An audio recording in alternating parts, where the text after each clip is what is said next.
Hello, good evening, welcome to Easy 8's Online Painting Club. Once again, my name is Danny, it says it right down there at the bottom of the screen. And welcome to another show. Episode 121, we're doing well, we're doing strong. It is really warm here in the studio, having a bit of a heat wave early summer here, I think, in the UK. So I'm going to try and get all my enthusiasm out now, and then kind of cool off a little bit as the evening goes on, hopefully. If it gets really hot, I'll put my fan back on again, but I don't like to do that because the microphone picks it up really strong. Anyway, I hope everybody is well. We've got a really good, strong live chat going already. You guys have been having a little chat there. I can see we've got Leslie, we've got Stafford, we've got Jeff. I think that's all that's in there at the moment, but it's chatty. You guys are chatting. That's cool. That's good. If you're new here to Easy 8, it's not a tutorial show or anything like that by any stretch. I'm just not that good. I'm not a good painter. I'm not a good gamer. I'm not a good broadcaster. Why am I doing this? Bye then. Nah, just kidding. It's just a painting club. Somewhere for you to come along and paint your models, make some friends or some company over here, and just kind of know that while you're struggling, maybe you're not, maybe you're having a great time, but while you're painting, someone here, me, is doing it at the same time as you. That is, of course, if you're watching it live, you can always watch it back on the replay, which you're welcome to do, and you can see every single episode that I've ever done, all up there for prosperity on YouTube. If you are working on something this evening, please do let me know. I'm genuinely interested in what it is that you're doing. I find a lot of motivation and inspiration from all the work that you guys do. And every week now, people are starting to put pictures up on Facebook of what it is they're working on. And guys, there's some fantastic stuff that's happening in the community at the moment. So well done. It's looking really good. In the comments today, I can see that Dave has started on his trenches that you picked up when we went to the Exeter Legionary show. That was a nice little Easy 8 outing. That was cracking. We all bought loads of stuff, probably far too much stuff individually. But that's a really good start. A nice earthy colour to get started with. That could be a good base for the soil. Could be a good base for the wood as well. I like it. Nice selection of pieces as well. Some nice straights, some nice corner pieces. Some little junctions and shooting steps and whatever. It's a nice little set. Of course, they all came from Ironclad Miniatures, which I spoke about a little bit last week. There is a link, because I forgot to put it up the last couple of weeks, which is stupid of me. Told you I'm not a great broadcaster. So if you want to have a look at Ironclad Miniatures, there's a link now down there in the description. And I've also put one up retrospectively on the last episode as well. We went to Legionary show at Exeter and we met with the guys who run Ironclad Miniatures, and they're just really nice, really kind people. And we just sat there for ages having a chat with them, and we ended up buying loads of stuff from them. So I highly recommend go and check out Ironclad Miniatures. Wonderful stuff. Staff says tracks. I'm painting tracks. Yeah, man. Yeah, tracks are hard to paint, right? They're just a complete pain in the backside. Jeff has been painting a nice little church. I hope I pronounced this right. Place Noire. None of us really speak French in our little group here, so I don't know if that's like a correct pronunciation. I hope so. It looks like it should be Place Know It. Place Know It. It's a beautiful little church. And if you want to see these pictures, you should head on over to Easy 8 at Facebook. Because we're not just here on YouTube, we're on Facebook as well, we're on Instagram, and we're at Discord as well, where you can join me at the end of the show, and anyone else who comes along, and you can kind of chat with a live chat with us after the show, and join us at the Easy 8 After Party, and that's on Discord. To all of our platforms, there's always a link in the description just down there, and I've been fighting now for the past few weeks after a member of the community pointed out that one of the links was broken, wasn't working. So people weren't able to make a quick, smart move from the YouTube links in the description down there over to our other platforms. I may have solved it this week. What it does, for some reason, no matter what I type in, it seems to lengthen and then chop the end off and have a little ellipse, ... And then that doesn't seem to take you anywhere. Unless you're me, because I've got the links, I suppose. I don't know what I'm talking about now. Hopefully they work. If those links don't work, please do let me know. I listen and read every little bit of feedback. So if you're writing comments down there, if you're putting things over in the live chat, if you're talking to me on Facebook, then drop us a line if you're ever interested in getting in touch, because I like to talk with you guys. Just going to make sure that I don't lose my original thing. There we are. Wonderful. And of course, if you like what we do here at Easy 8, please do consider sharing and subscribing, because every little thing that you do really helps make this show grow. And it's not just about farming the likes, it's not about just doing it for being famous, and I am incredibly famous now. It's about just kind of creating a community of people that are interested in the same thing and about sharing a passion and talking about all the different things that we see and the things that we've done and talking about our latest successes or our failures and you know, kind of getting advice from people out there, and of course sharing all the wonderful businesses that are out there as well. I think it's a really important thing to have. Is a network, a community where we can kind of share those sorts of things. So the more that you guys share and talk about Easy 8, the more that my face gets put out there, and the more that we get to talk, right? Because it's a social club. That's what it's all about. Anyway, enough of plugging this crazy cause. Can you believe we're up to 98 subscribers? So close. That made me laugh. Okay, there's some comments going in. Leslie says, just printed a third-party Swarmlord. Gonna glue it together in a bit. I'd love to see a photo of that. Please put that over in the Facebook comments. If you are new and you don't already know, you can't put photos for some reason on Facebook, but what you can do is you can pop them into the comment section for this week's listing, for the schedule for this week's show. So do that. Staff says, good, thanks, Lizzie. Just got back from Key West down in Torquay. Oh, you've had a nice day. It's been a glorious day. I've been training my staff at work to hike, if you can believe that. Glorious. What a wonderful day. We had to run through nettles because the path that we were on was overgrown, and well, of course we were all shorts and t-shirts, weren't we? But we were hard. We took it. My legs are on fire. It was a great day. Leslie says, nonsense, Dan, you're a great painter, and from what I hear, a good gamer too. And I like to be a really sore winner. To be a sore loser is one thing, but to be a really sore winner, I like it. It's my aim in life. Anyway, I've been painting today. The last couple of weeks, not even just today. I haven't actually done any painting today. Put your teeth back in, Danny. I've been painting my little robot, Castellan robot from my AdMech army. I've been painting for the last few weeks now, and I'm hoping to make a really good, make some really good ground with him today, because I feel that I've kind of fallen away from the progress point over the last few weeks. I wanted to be kind of looking at this being sort of like the last week, maybe a few tweaks afterwards, sort of run on it. But I've still got quite a bit of weathering to do, and I've still got some details to do on top of that as well. But hopefully, with a good run on it tonight, should be able to get a lot of that done. So without further ado, going to take you over to the workbench. Here we go. So, here he is. I'm just going to have a little swig of my tea. It is like 1,000,000 degrees here in the studio, but apparently it's really refreshing to have a hot drink on a hot day. So, anyway, it's my first cup of tea, and I've got to have caffeine, man. So, cheers! And of course, the second half is for the adult drinks, right? So, later on.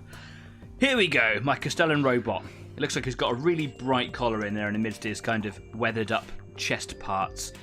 I really enjoy doing this part of the sort of painting process, because it really starts to make it come alive. It really starts to tell the story. It shows you that he's all banged up, bashed up. I said it last week and the week before. This was my first one. Really proud of how this went. Looks really cool. If I can bring him in a bit closer, hopefully the autofocus will come in. Any second now. There we go. It looks really, really cool. I really, really like it. It makes me look like I'm way better than what I actually am.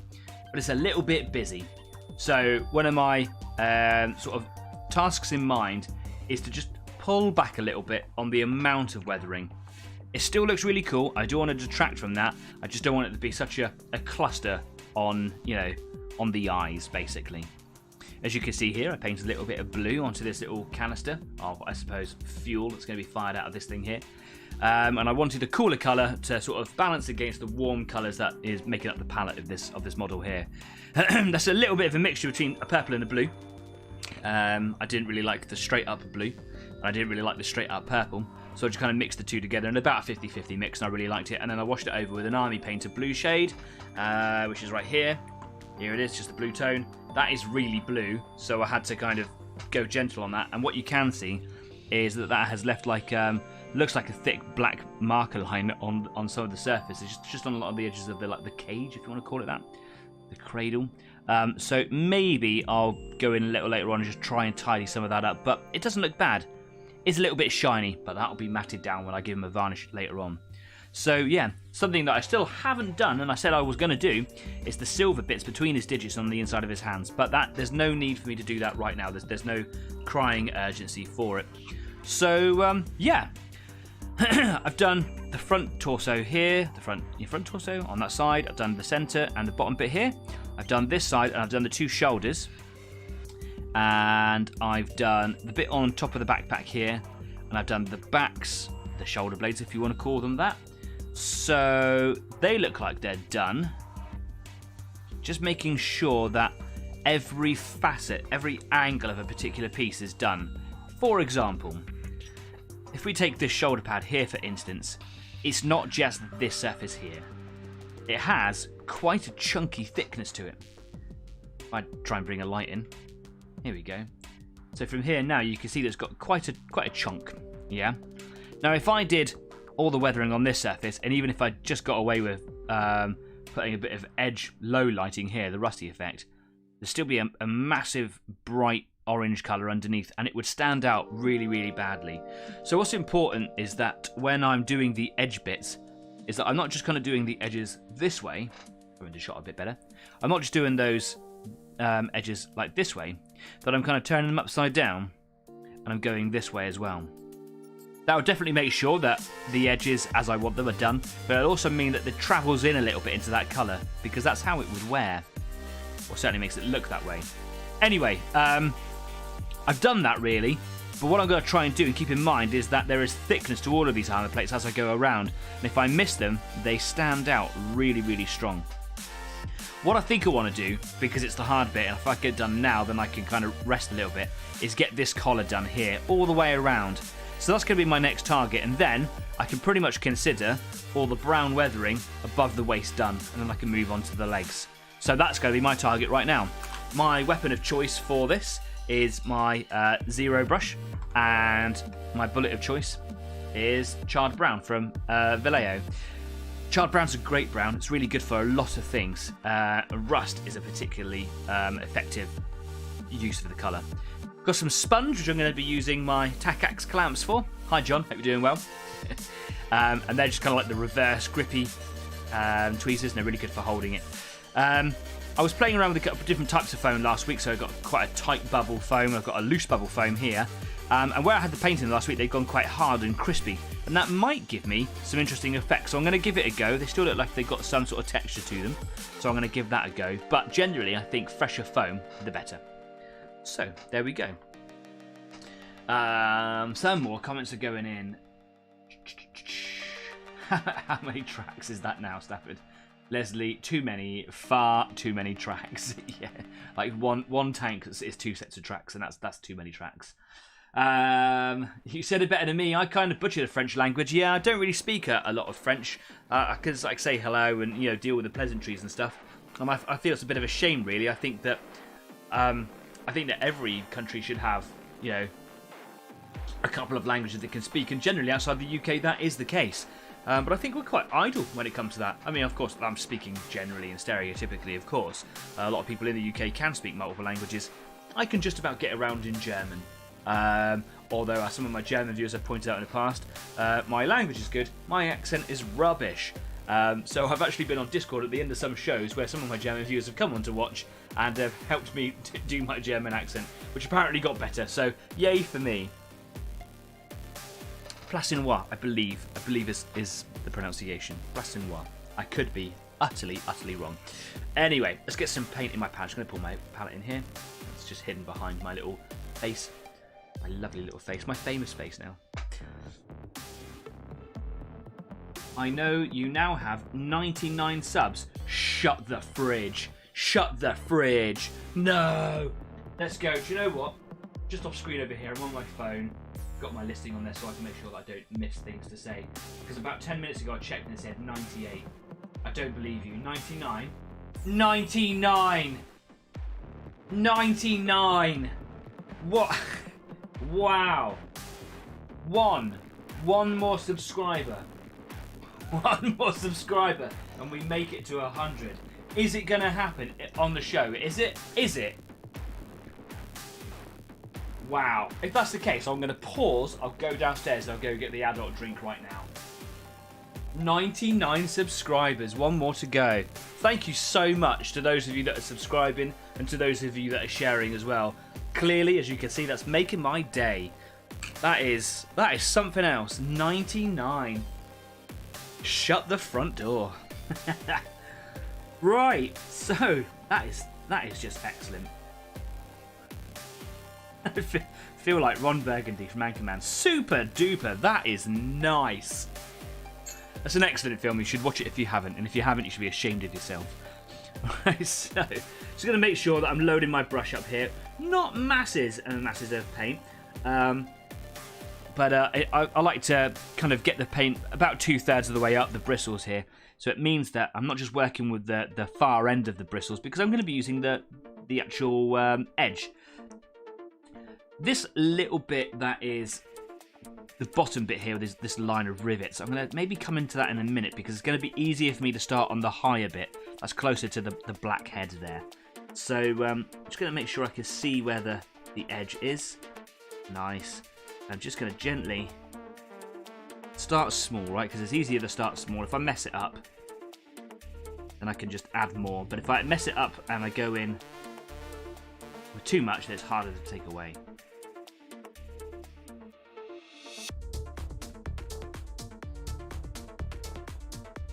I can feel all the stinging nettles on my legs. But a lovely day. So I took 10 of my staff out today. We went for a lovely, it's about 10 kilometres. And it's really hilly in some parts as well. And it's a great way for me to see what their fitness levels are and to see if they're capable and just generally show them the route and do lots of cool things. And about halfway, there's a stop in a public park area, because it comes back into the public area, and where we can go get some ice creams. And in the area that we live in, if you live in this area, you'll know there is award-winning ice cream here, and it is delicious. So I thought, what a lovely treat. I'll be that boss today. I'll treat my team to an ice cream. And we got in the queue, because we're British and we do that well. And we waited for our turn. And when I asked them really what they wanted, they all suddenly turned tail and they went, "Oh, it's all right. We'll buy our own." Which is great, because it meant that I saved about 50 quid. Well, probably 30 quid. But, yeah, they decided to poo-poo my free ice cream and buy their own. The silly billies. The guy who was in the ice cream van just looked at them all and shouted, "Fools!" I'm on his side. I'm on his side. Never turn down a free ice cream. That should be like an Easy 8 motto. Never turn down a free ice cream. I see that Mike has joined us. Hi, Mike. How you doing? Nice to see your name in the live chat again. Neato, he says. Yeah, man. Pretty happy about the subscriber count. That's really cool.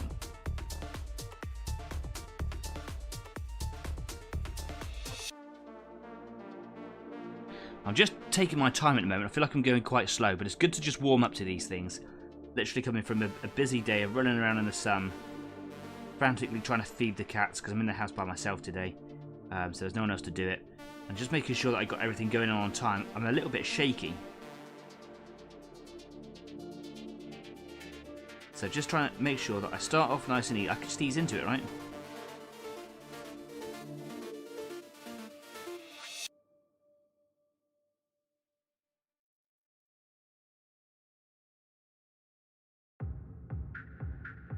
What is Mike working on today? Is Mike working on any particular project? Finley wants to be your 100th subscriber. Finley is your son, I believe. Do you know what? Let's do that. Let's make that happen. I'll go watch the live feed for it now. If you want to make that happen, you can do that. Do it. Gotta make sure that my volume on my phone is down low, because no one needs to be hearing that. Played back over the microphone.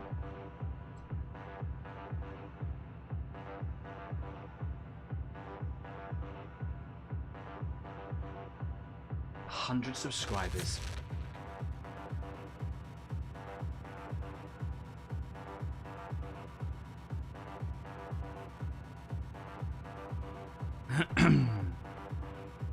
For those of you that may be easily confused, this is a different Mike to who was in the show last week. This is the guy that was with us last week, who's been with us for the last few weeks, is the gentleman who we went to Bovington Tank Museum with. This Mike is a different Mike, just in case you were wondering.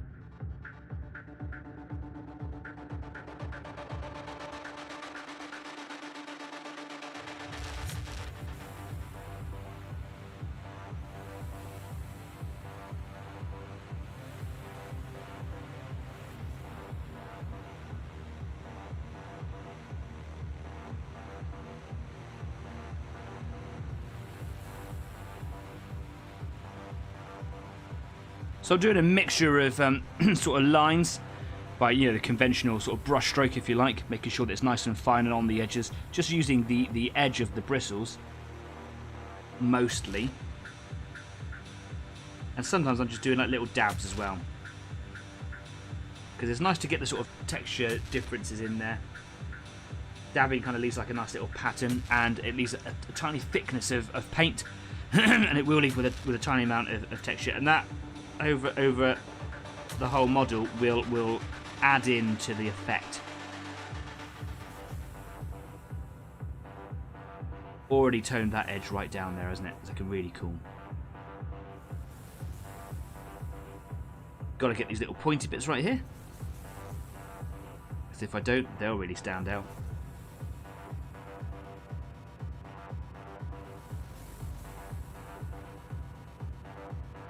Yeah, that's nice. That looks good. Bit too much paint on the end of my bristles right there.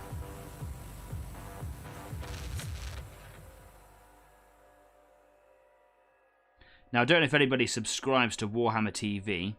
I wouldn't say that I'm like a regular subscriber to it, but there were a few like animations and things like that that I wanted to see. So I thought I'd pay for a month, because you can pay monthly if you want to. It's only $4.99. And I thought I'd watch some of the cartoons and things that are on there. And I say cartoons lightly because it's not like kids' cartoons, although some of it is kid-friendly. A lot of it isn't, because of the sort of concepts it deals with, war and death by hideous machinations. There's a series called Hammer and Bolter, which maybe some of you or all of you are quite well acquainted with, perhaps. Every episode is a different thing, a different story, and sometimes they range from about 15 to 25 minutes long. I particularly enjoyed the Orcs one. That was very funny. But there was an episode with one of these robots with a data smith. So one of these and one of these walking around. And do you remember when I was painting this guy up and I was talking about the discs that are in the chest compartment on his front and dangling off his belt? I thought that they might be like programming things for the robot. They absolutely are. Check me out. What a good guess. It was a really, really good story. And if anyone's interested, I can't remember what it's actually called. Something Protocol, I think, maybe. But it's absolutely worth watching. If you're considering getting Warhammer TV, even just for a little while, I recommend it. I know that there's some people that think that Games Workshop take enough of our money already. You're absolutely right, but I suppose that does depend on how much you spend at Games Workshop. If you haven't bought anything from Games Workshop for 10 years, then they don't, I suppose. But I think it's worth watching. And of course, you can just do it for the month if you wanted to.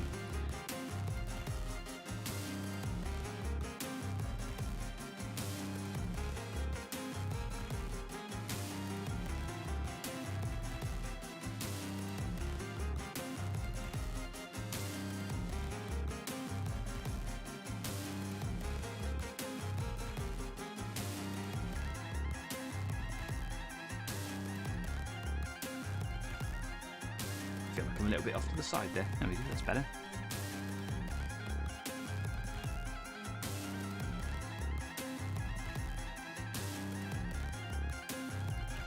Could just do with washing this brush out a little bit more frequently. I think it's quite warm in here, so the paint is going to take a little bit longer to dry.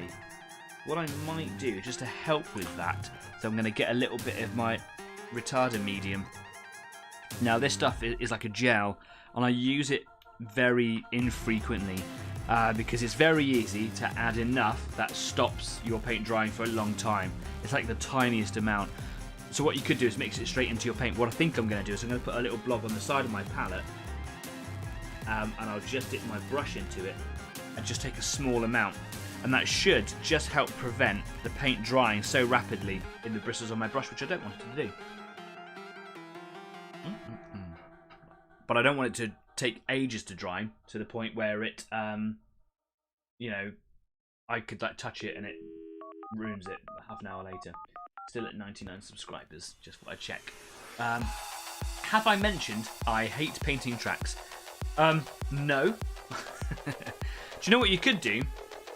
Make this happen, by the way. Make a little jig that slots perfectly up to all the things on the tank that you don't want to paint. so it hides the wheels and the hull and all those bits and pieces, and then just go crazy on it. Now, of course, for every different tank that you paint, there'd be a different jig for sure. But think of the time spent. Think if you sold that as a creation. For those of you that have got 3D printers out there, there's something for you.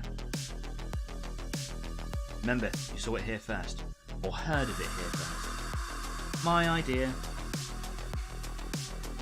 Get a little bit of retarded medium in the paint there. Lovely.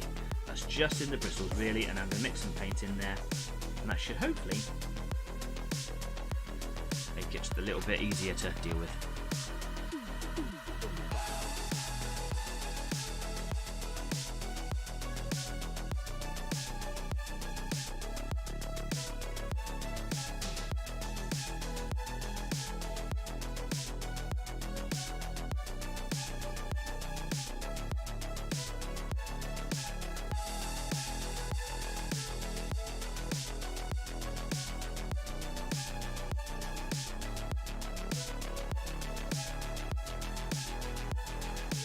Now what I'm battling with really in my own mind here is how much of the edges do I need to apply this effect to, because it stands to reason really that not every inch of every edge would be kind of worn and rusted. Maybe there would be bits that weren't, but unless I do it right, it looks like I've just missed a bit.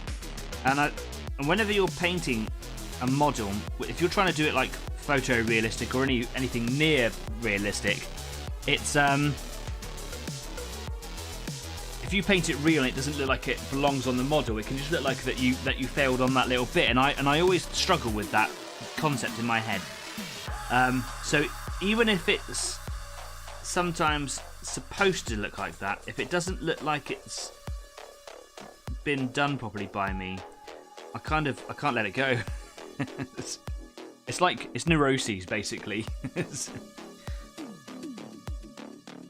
not me failing as a painter, it's me failing as a person, just to be able to accept that that's what it looks like.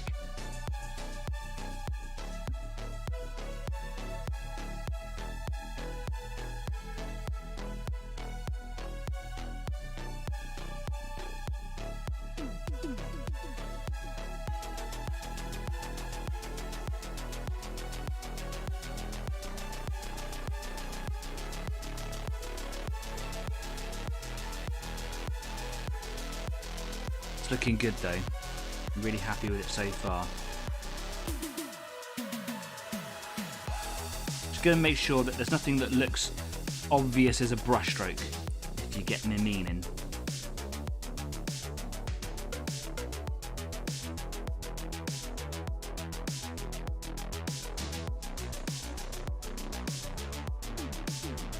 I suppose there's a lot really behind here that wouldn't actually be all that affected with there, because there's not really an awful lot going on in there, but that looks really cool. Now that bit here still looks really orange compared to everything else, because what I haven't done is gone over it with sponge. So I basically get all that sort of pattern effect done, and then I would go in and sponge some stuff on just generally around the area, and it would filter it to a degree. Because I've just put that sort of gel medium in there, I'm going to leave it for a second because I don't want to like smear it around with a sponge. So I'm going to make my move over to the other side, so basically from the waist down. So I'm going to start with this little robot cod piece. Let's get that done and say no more about it. Tiny amount of retarded medium.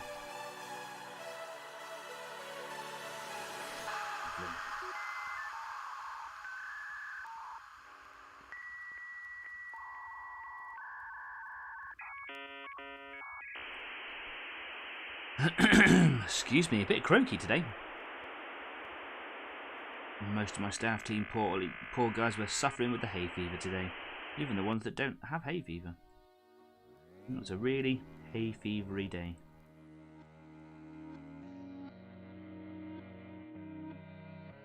I don't really get hay fever, which I'm very grateful for, because some people really suffer from it.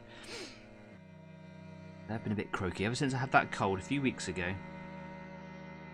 Still got the croaks.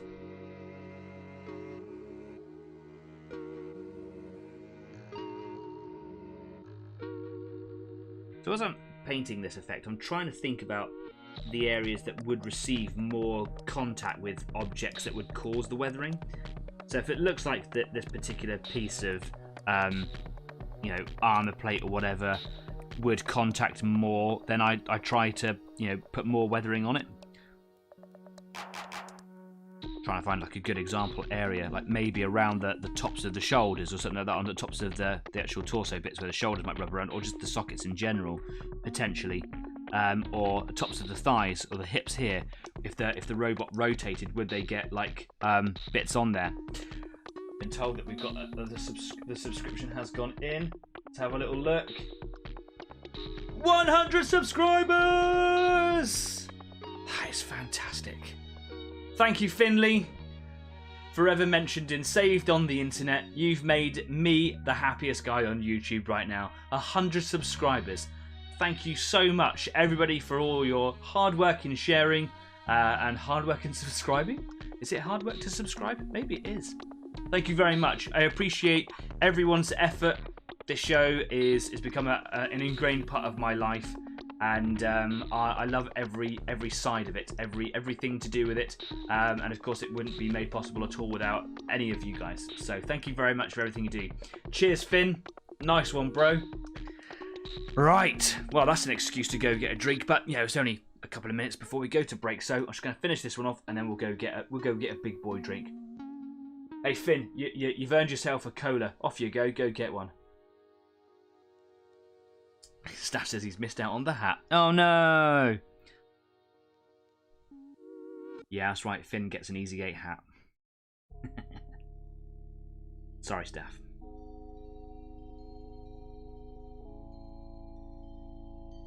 Right, where was I? Codpiece, yes.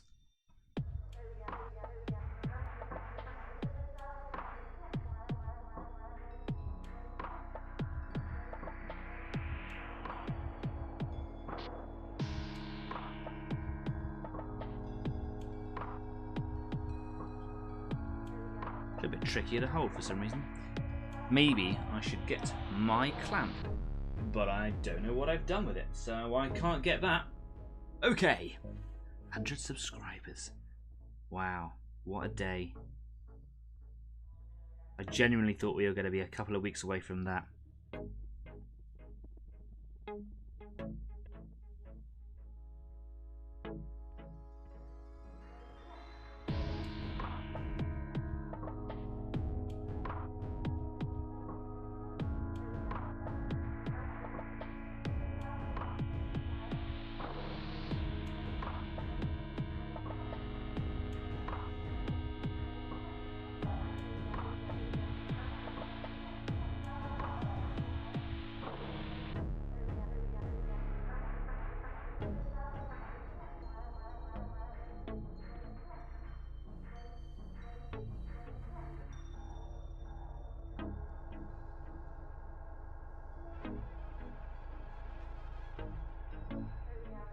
Struggling to make it look good or real, if you like. Yeah, so what I might do is rely on the sponge technique to kind of give some nice sort of effects and things in there. But got the edges done. That all looks pretty good. Let's move around to the back here.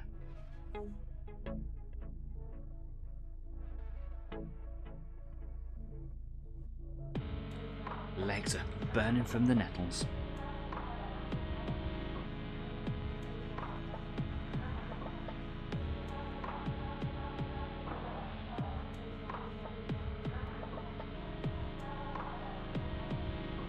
A bit of water into that paint because it's getting a bit congealy in the palette. Congealy is a word. Not to be confused with congealy. You don't want to put this in your pasta. I suppose we'll paint. What is that bit? It's a robot bum, isn't it? It's a robot bum. Leslie, whoop, that's how good the show is, dude. Thanks, man. It took having to bribe children.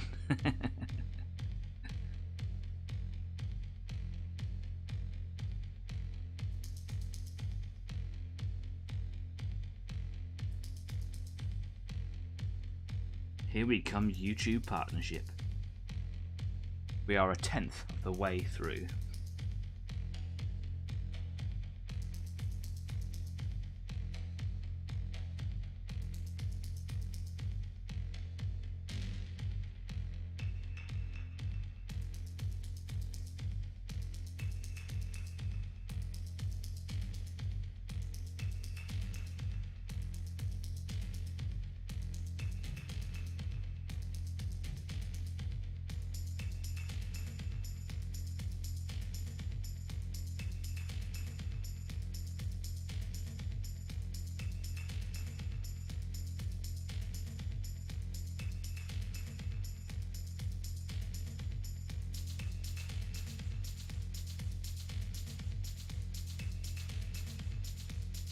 Same problem here, struggling with this shape, I suppose, to try and get anything that looks like it belongs as a pattern. So just make sure that the edges are all sort of dealt with there, and yeah, I'll rely on the sponge technique in a bit. Right, well, I suppose I'll move on to the pelvis. Just want to make sure that I get on the inside of these armor plates, just like I was saying at the beginning. Don't want there to be big bits of exposed orange. Wash my brush out. Thanks for the crater, Jeff. It looks amazing. A good scale for the Sturm Tiger. So yeah, for for reference, so that everyone understands, Stafford has been looking for a 15mm Sturm Tiger for a long time. Recently acquired one. Yeah, success story. But you can't use it in the games that we play. Because it's so destructive. If you miss and hit nearby, you destroy everything. So, you know, there's actually accounts of that actually happening in real life. They are that destructive. So to represent having used it or shooting it or whatever, Jeff moulded a resin crater for him to use in any game with that Sturm Tiger. Looks amazing.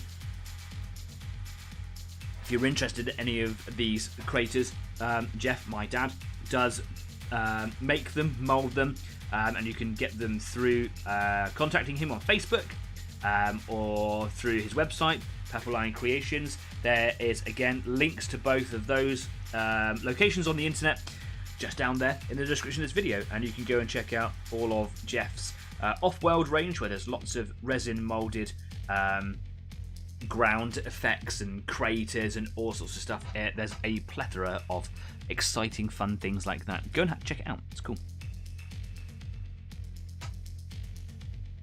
You do know now, Dad, that might might mean that you've got to get the moulds out while you're painting all that bocage up. I have never seen so much bocage in all my life. Oh, went a bit mental with the brown there. Ease back, sir. Ease back. You bring the light in a little bit. It's a bit hard to see. There we go.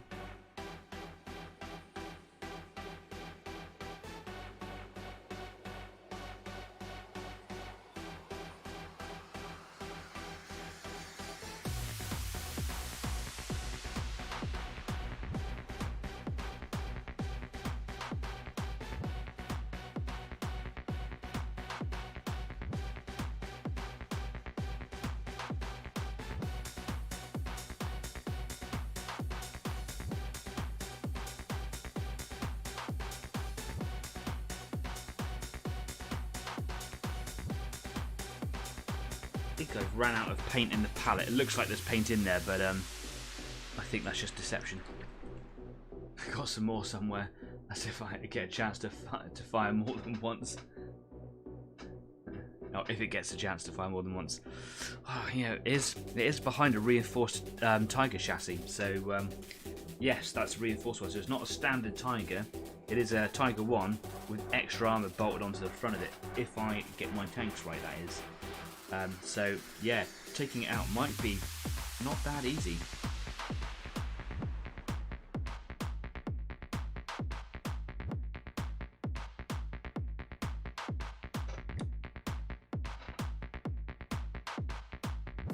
Lovely. Right. Where was I? Left hip. So when I'm going along edges, it's nice to keep a nice uniform but not uniform pattern. I know that makes no sense. But you want to keep your technique the same all the way along, but you want it to not look the same all the way.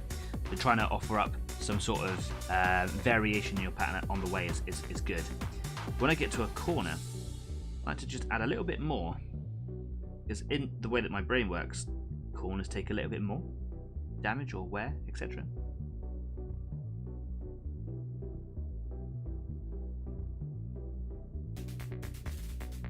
If anyone's had a go at weathering like this, or does a similar thing, I'd love to kind of hear your take on it. You've got like a way that particularly works for you. It's getting a little bit fiddly here, just because I'm getting underneath this guy's hands.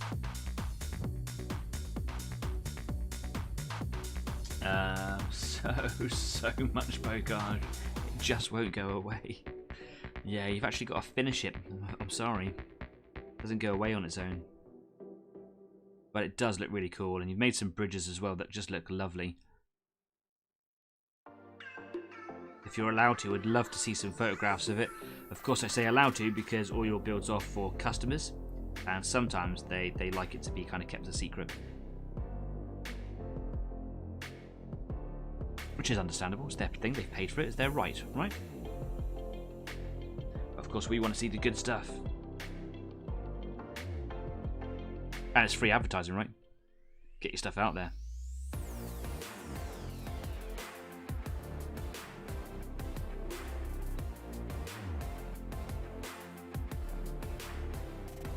Went a bit heavy there, but it's alright, whatever. I'm sure it'll be okay.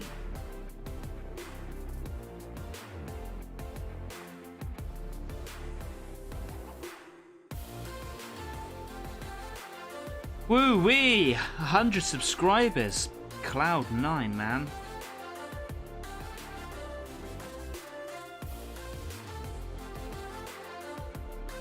Well, what's the next target? 200, I suppose?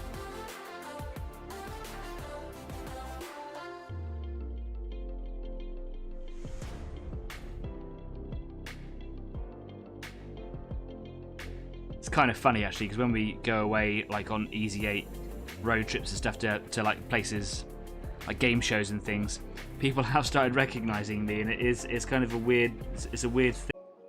Famous.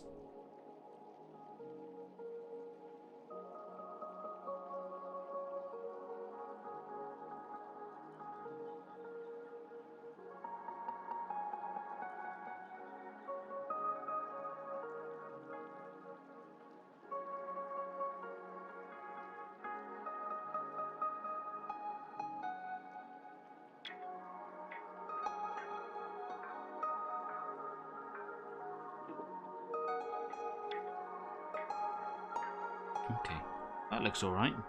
Again, the sponge will help, I think. I hope. Probably a better thing to say, I hope. The sponge will help.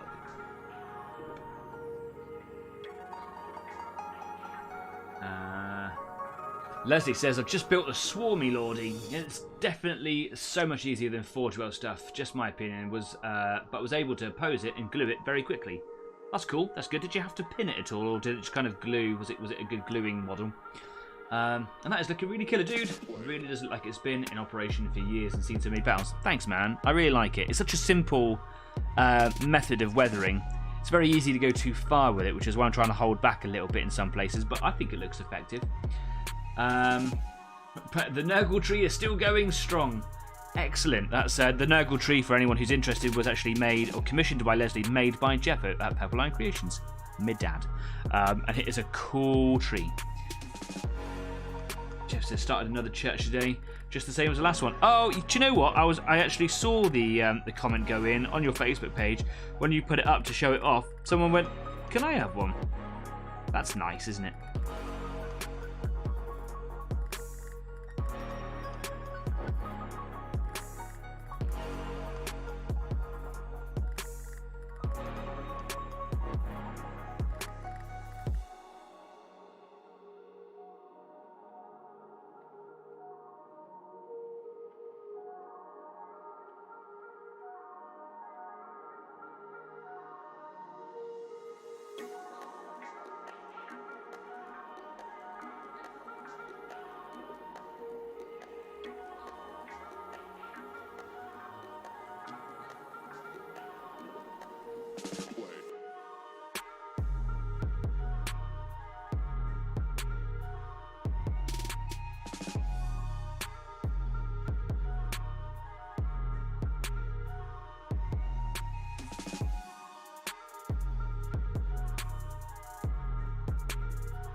there are some features here that I'm trying to add a bit of weathering to. So on these hip sections here, the back of them looks quite boxy, but they're not actually sharp edges or sharp corners like you would expect, like say for example on the bottom of the shoulder here. That's quite a sharp edge. These ones are very rounded, like a squared off Space Marine shoulder pad really. So while this little line here, I'll come into shot a bit better, this little line here is not a sharp edge. It is an edge that would receive some contact and some wear. So I'm just trying to like bring a bit of attention to it by adding a little bit of texture from the brush. But again, I think it might be better with the sponge. But if I just kind of put down a little bit of groundwork, if you like, with the brush, then when the sponge goes in, it'll hopefully just add to it and make it look even better.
I'm in danger in ruining that if I'm not careful, so I'll probably just ease off a little bit on that little section.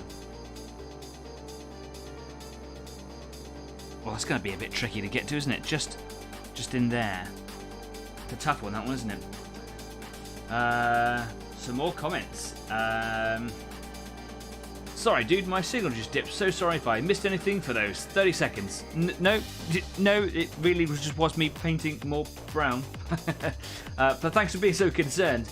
Nope, and the torso with the legs already attached was really heavy, but the glue took so well. It's a high strength glue, but not like the top of the range stuff. It's called Green Gem. Okay, cool. I used the super glue from Green Stuff World, and I find that to be a really, really good super glue. But if the glue that you've got's working for you, that's cool. I find this to be better than a lot of the top brands, like I'm going to say in the civilian market. Do you know what I mean? Like the stuff that you get from the shops. This is probably, maybe it's just the same stuff with a different bottle. I don't really know, but maybe if it's engineered by Green Stuff World or by someone for them, then perhaps it's kind of formulated to work with models. I honestly have no idea how that sort of stuff works. I also bought the activator to go along with it, so a little spray there. You can just add on a little dab of super glue to the joint or whatever it is that you need it to attach to, hold it in place, spray it, and it will just kind of surround the whole area. But if somehow maybe the vapors or a small amount gets into that area where the glue is, then it just instantly sets it. It causes a chemical reaction, but it does spray a lot. It's a hefty spray. Like it's only a little like handhold spray thing, but when you spray it, you think, good lord, that was too much stuff that came out in one go. So you can like unscrew it and like drop it in with a brush or something if you wanted to. But if there's glue on it and you touch it with that activator, it is staying attached.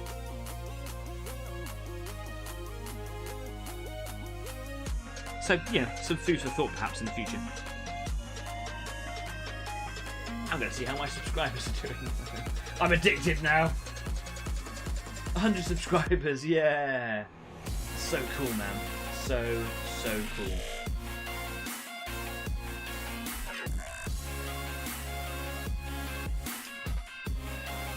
We're pretty much at a break point now, aren't we, really?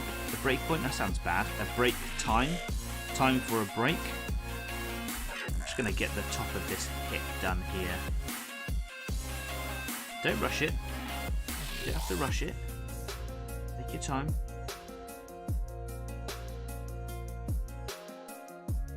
Someone once said to me quite a while ago, said, "Danny, you're so good on the YouTubes.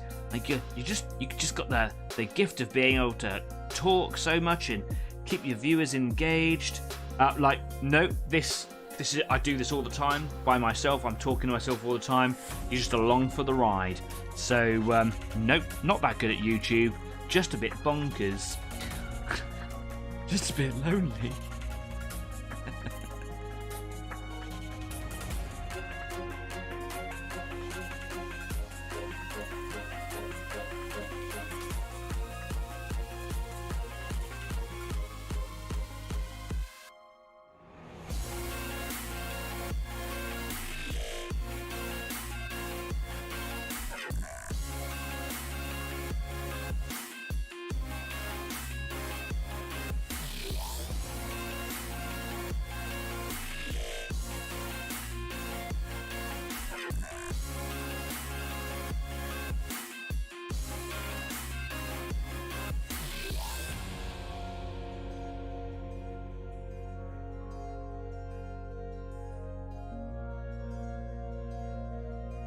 Okay, I'm a little bit concerned about this little bit that I've tried to do down here. While the shape of it and everything is all quite good, the pattern that is left from the bristles not doing quite what I wanted. It may not look so good. Although I think I've improved it there already. I was going to say, like, I can't wait to get the sponge in there to hopefully make it look a bit better, but it doesn't look so bad now.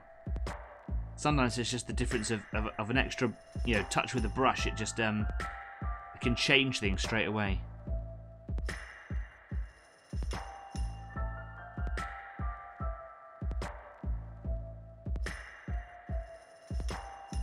Want the corners, the inside corners here. So this little, bring it in for you here. So just this little corner here. I just kind of want that to be a little bit more worn. Don't know why. So I just pick a piece every now and again and go like, yeah, just a little bit there. It's looking good. Cool. So many comments. Let's make sure that I'm not missing anything.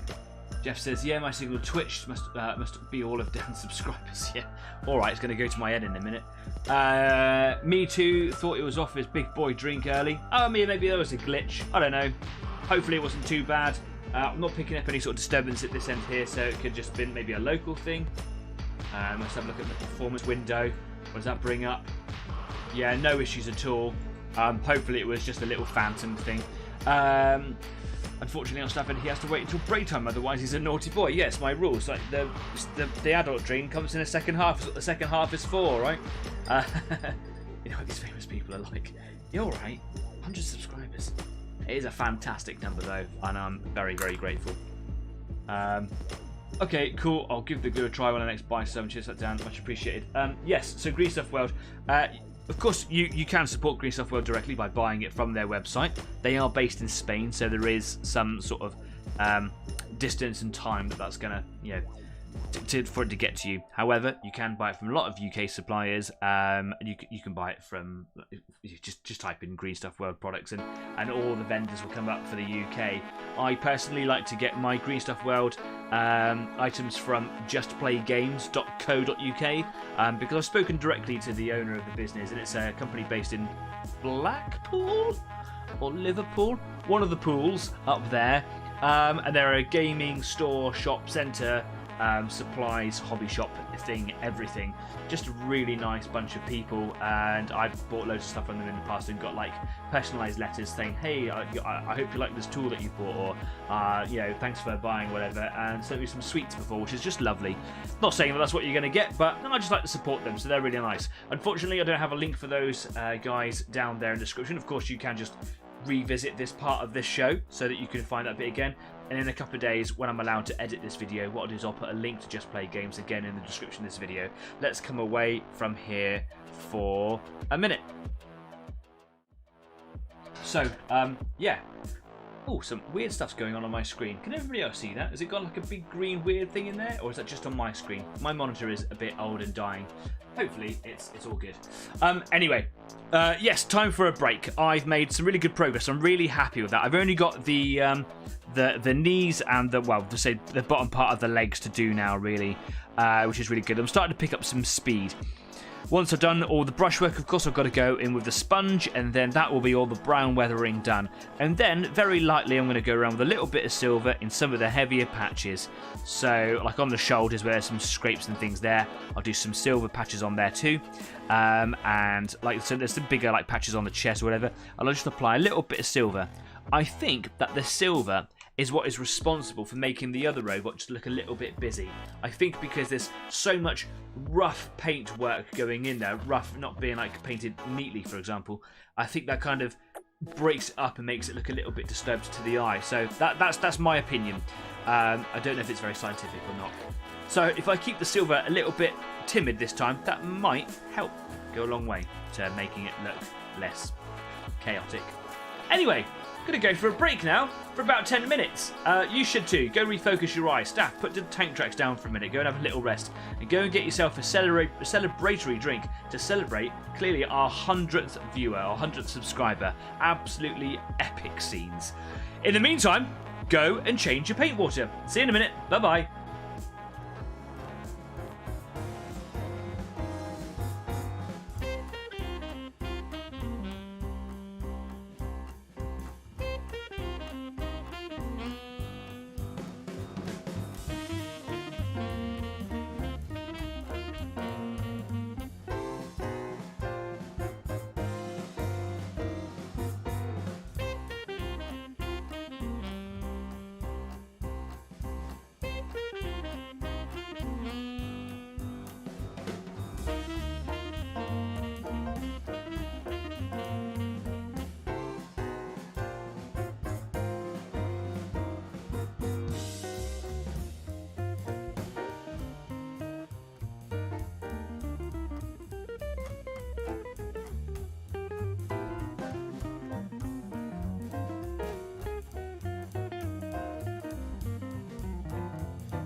Welcome back. Hope you had a good break. I had to go downstairs, make sure the cats weren't up to trouble. They were not. It's so hot, they're not enjoying themselves.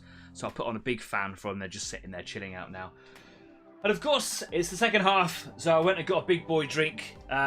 So today I've got my regular nice vodka with cola with a big boy ice cube. It is a big boy ice cube in there. And this, of course, is to celebrate the 100th subscriber. So thank you ever so much to everybody. Cheers. Here we go. Apparently lost signal. Who lost signal? I lost signal or you lost signal? Hopefully not me. I don't seem to be having any troubles at my end apart from what it is that you guys are reporting and the little green block that was in the intermission thing in there. Can everybody see and hear me fine? Can you? Am I there present in your rooms right now? Is it happening? Make sure that I'm on over at YouTube right now. Yep, seems to be going on.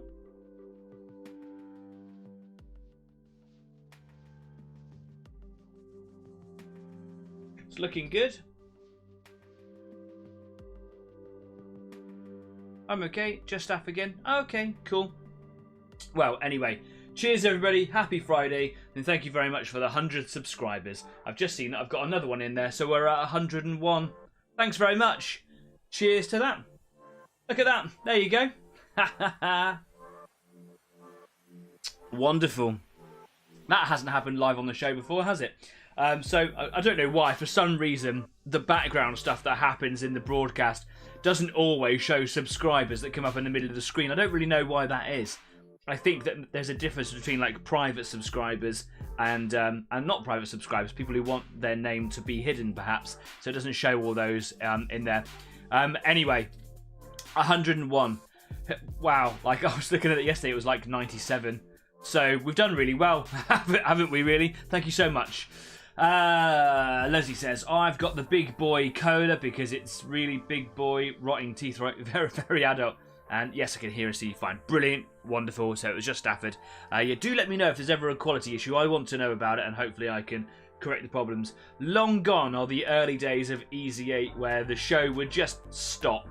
And it would just cut out connection and they'd have to start another show. So, excuse me, that's the cola. If you go back to previous volumes, like volume 1 especially, and a couple of times in volume 2, it would just cut out and I had to start a second thing. So you'll see part 2, and that's just not conducive to trying to make a professional show, as higgledy-piggledy as my professionalism is.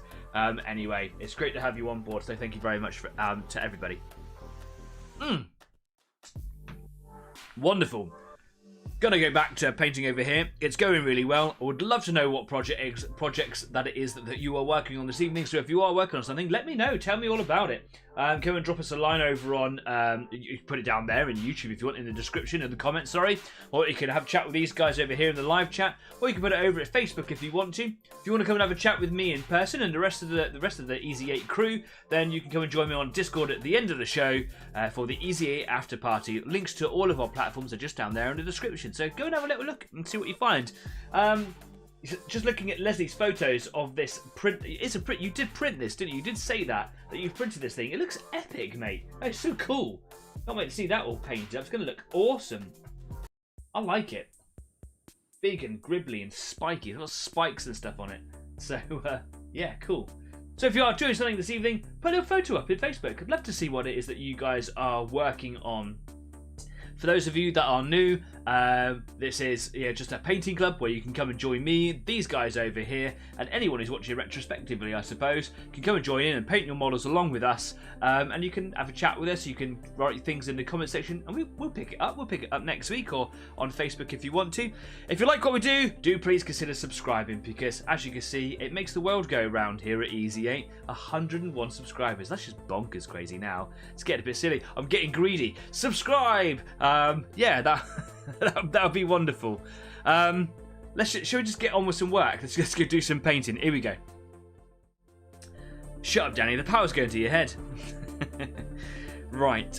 Make sure that I'm set up for the rest of the show. Wonderful. Yeah, Staff says I lost you for a couple of minutes. Yeah, sorry about that, pal. I hope that it didn't interfere with your life too much. Maybe it's that laptop that you've got. You've been complaining about for a few weeks now. Jess said, bloody bocage. Yeah. Sorry about that, mate. It looks awesome, though. So I don't know if that makes you feel any better about it. That's what this show's all about, right? It's just share the difficulties, knowing that someone's doing it at the same time. Like Stafford right now, he's painting all his tank tracks. All of them. So I want to use this moment really to put a big thank you to Staff in the live chat there, Stafford, because the other day he came over to my house because he lives local to me. For those of you that don't know us very well, he lives quite local, and he popped around for a games evening as a few of my friends do every week, and we play a little bit of water tanker. So between us, we've got quite the collection of 15mm tanks, and it's just fun collecting them more than anything. We just like collecting them and kind of bragging about what we've got, despite the fact that you can only play with a couple at a time, or you should only play with a couple at a time, otherwise it goes on for hours. But Staff doesn't really play allies. He really likes his German tanks, don't you, mate? And me can play, never do that. Yeah, whatever. And it's got a collection of allied tanks that you won't do anything with, will you, mate? So he gave them all to me, all 10 of them. So from the bottom of my heart, thank you very much. That is very kind. I'm sure I'll never play with them all at the same time, but it's nice to have a collection. So yeah, like 9 more Shermans of different types, and a Hellcat, which is really kind of you. So thank you very much. That's that you know that they'll be loved and looked after here. And of course, if you ever want them back for anything, then just say, man, that they're your models in my mind. They will be painted at some point in the distant future. So yeah, in return, I made sure that I gave Stafford one of my, I hope I pronounced this right, Hornisse. I believe that is German for hornet. It is a variation, a very mild variation on the Nashorn. The Hornisse isn't in Water Tanker, but the Nashorn is, and it's a bully. It's made of tin foil, but my god, can it punch.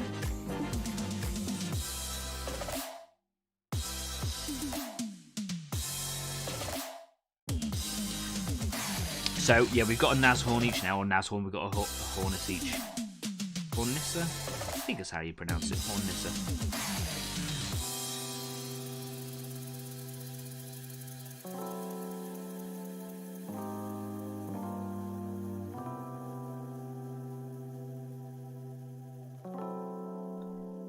They're just painting these little thigh protector bits.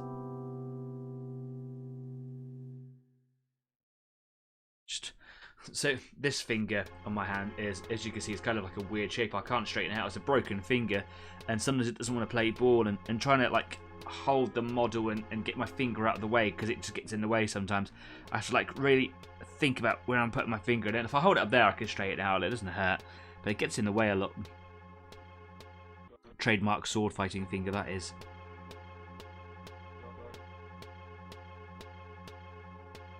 For those of you that may be new to the show, yes, I am what I would call a semi-professional sword fighter. I have a share of injuries.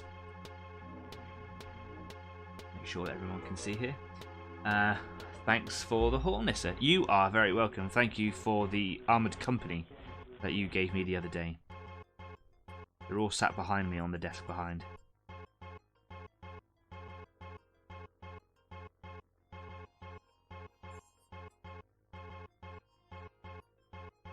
What a game it was as well, huh? Played a couple of games in the evening, and the second one just went on for hours.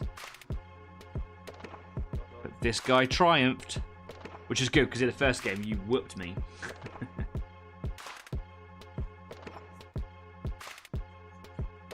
Had to get some sort of revenge.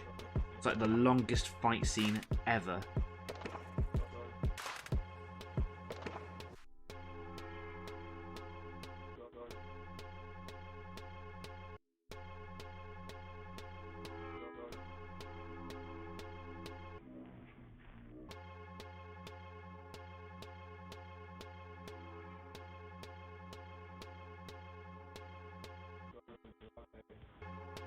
Okay, moving on to the other thigh over here.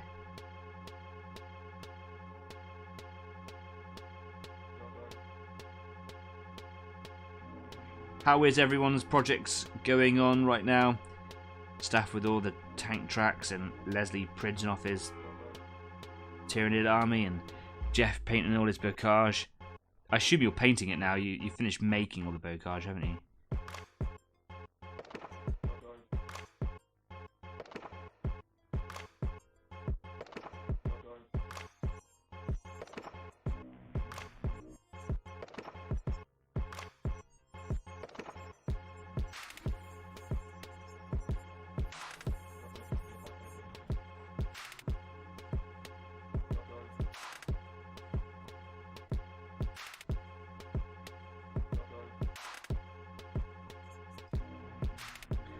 Scallion TV has joined us, made it before the end. Phew, hi folks. Sup? Hi Scallion TV, I hope you are good. Nice to see you again. I'm doing well, I hope you are. We've just had our 100th and our 101 subscribers live on the show, so you missed that. But other than that, normal show, normal evening. Thanks for coming along. How are you doing today, and what are you painting, if you're painting anything at all?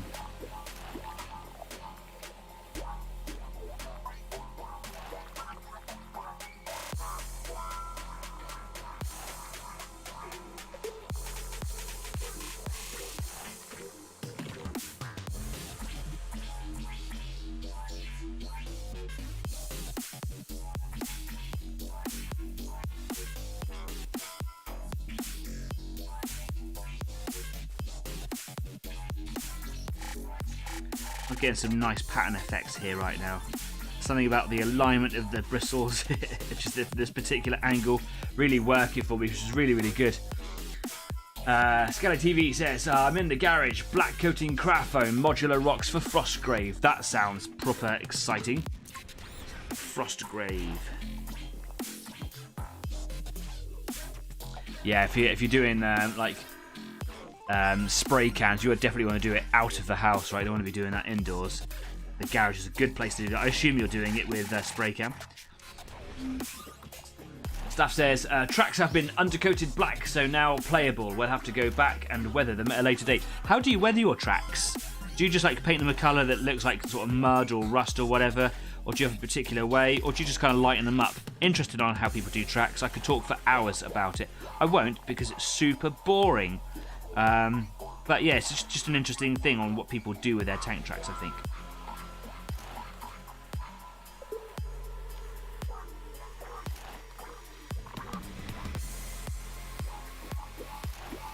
I think I went a bit overkill there. That's a bit of a shame. Ruined that little bit. Never mind. Here is a prime example. I wonder if it shows up on the screen well. So, I've just spent all that time doing these little thigh plates here and doing the edge low lights to make them look weathered and rusty. But if I just turn around to the side here where I was working on this little patch over here, you can see on the bit that pokes up, there's a pointy up shape just here. If I spin this around, you can see that the inside is still quite orange. And while that looks like a small pokey bit here on the monitor, in real life, it stands right out. Every edge has two sides, and it's important to make sure that you get both of them. Otherwise, it looks incomplete.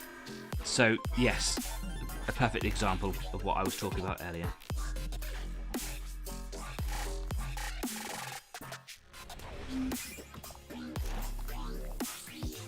Oh, no spray cans here, just black craft paint, PVA and an old brush. Yep, that sounds good. At least it means you don't have to, like, open all the windows and all the doors and whatever. I suppose if you're spraying on foam, that's a bad thing, isn't it? If you're spraying on foam, there's something in the propellant that makes it melt. So, yeah, now that I'm thinking about it. Poor choice of words, Danny. Need a bit more paint in my palette. Here we go.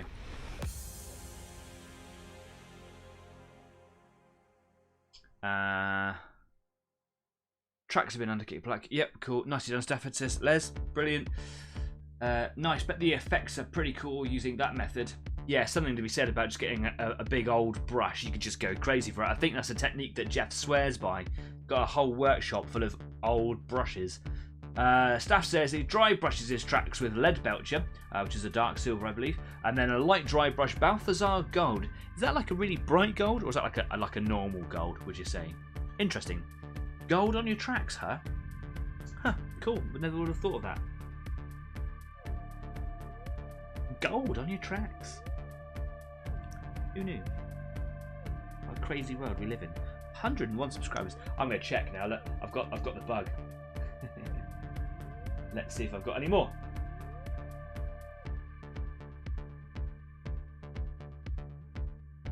Is it going to do it?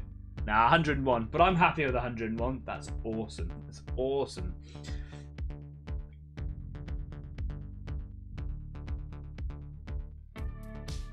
But for Kiz's benefit, not an awesome. But that's an inside joke.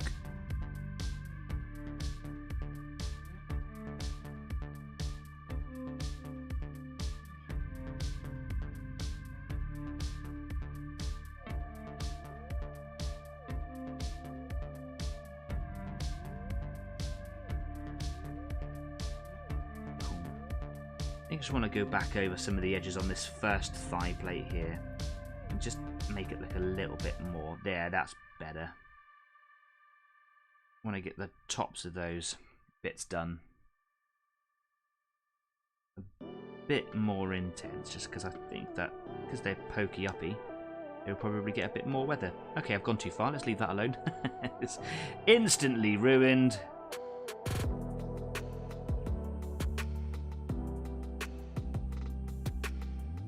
When the brush starts running out of the rusty colour paint, I quite like to just use soft strokes to kind of remove any of the colour residue in the bristles, and that can leave you with some nice effects as well, like little patina effects. Just kind of feathering in the colour. Oh my goodness, it's so warm in here in the studio today. Time for an ice cold drink. Quite a strong one too, because, you know, 100 subscribers, right? Yum yum. Staff says, sorry, Staff, Scanning TV says, Staff, I find pigment powders I use AK weather tracks really well. If you keep checking, I'll unsubscribe. But I got my 100.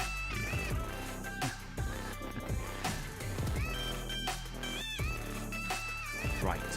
So, on to the knees.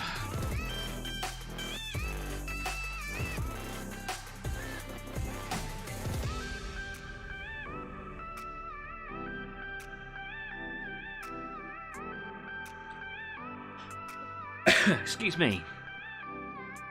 Bit of a lame cough, wasn't it?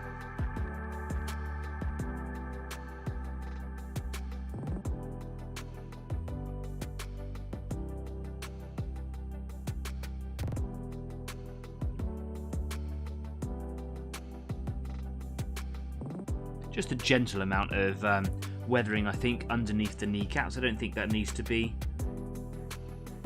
OTT at all. Make sure that I get a healthy amount of brown paint, nice and wet on the end of the bristles there. I can just literally just line paint a little bit of brown into it, just to add definition really. And then I'll do a bit more heavier weathering at the top of this sort of knee pad. Got a rogue bristle sticking out there. I can do one.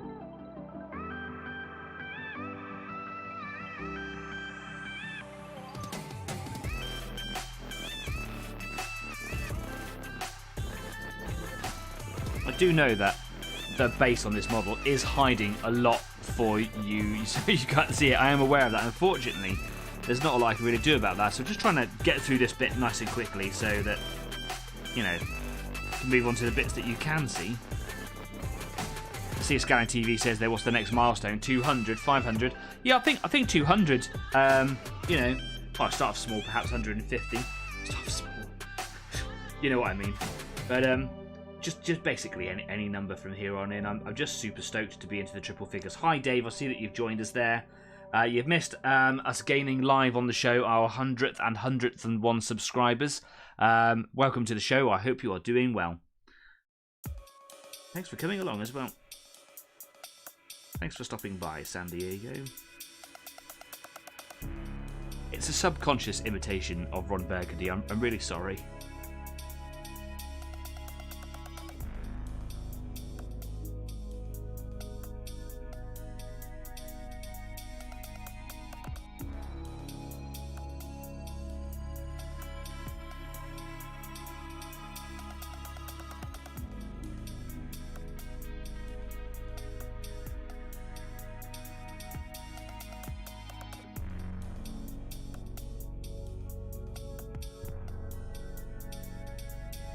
I'll do a little bit more wear and tear. It goes towards the middle of the kneecap because I'm sure these things kneel down, right?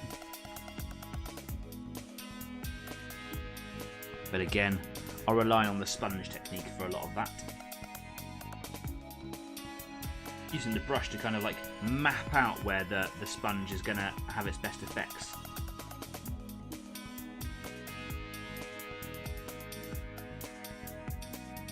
Congratulations on 101 subscribers. Thank you very much. Any advice on painting 15mm infantry? Wear glasses. yeah. Get someone else to do it. Oh, big order coming in. Boer War stuff. Ooh, that'll be interesting. Don't get a lot of Boer War, do we? Not anything really on this show. That'd be super cool. What sort of stuff are you going to be building for that? I assume you're not painting miniatures. You're building buildings for it. So it's like Rorke's Drift, I suppose. Yeah. What are pigment powders? Willing to give anything a go if it makes it easier. So pigment powders, I have some here. I struggle with them personally, which is a shame because you can get some wonderful effects from them. So I've got the Vallejo pigments. I've got 3 of them. Here's a nice one to start with. Dark red ochre. Basically, it's paint without the wet medium in it. If I open these up, it will go everywhere. And it does stain, even like flat surfaces. So you can see here, it looks like a traditional sort of powder paint. And you can dry pigment, you can wet pigment, you can get pigment fixers, and you can get all sorts of effects out of it. You can apply it with a wet brush, or you can apply it with a dry brush.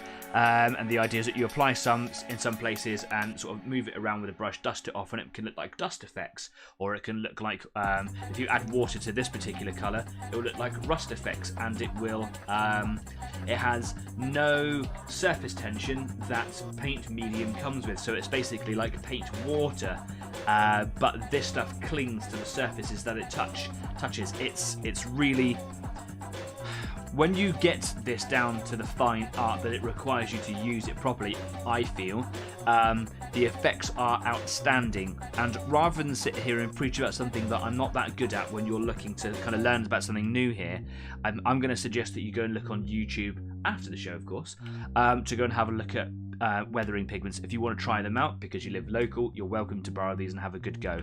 I've got red ochre, I've got burnt sienna, so you can see the 2 different colours there. It's a really good rust effect. This is a really good rust effect colour.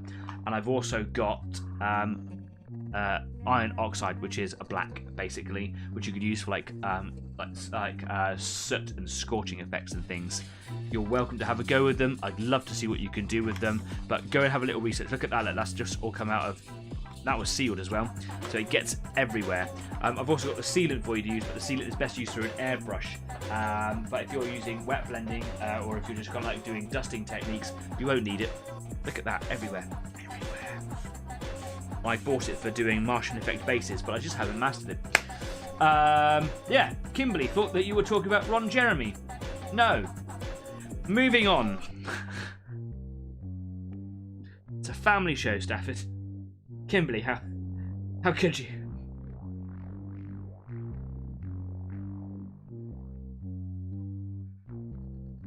Cover your ears, kids. Oh, it's so warm. I'm dying in here.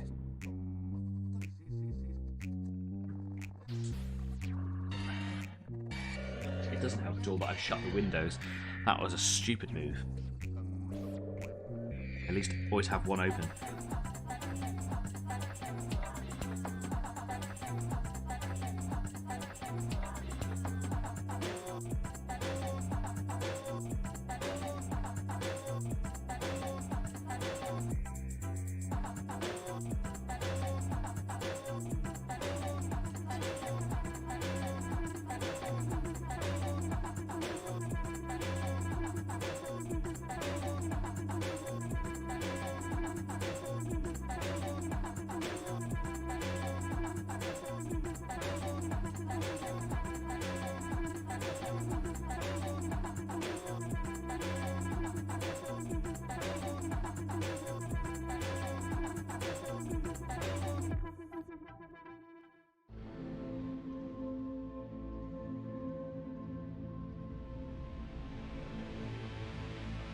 Really nice seeing the whole pattern here come together.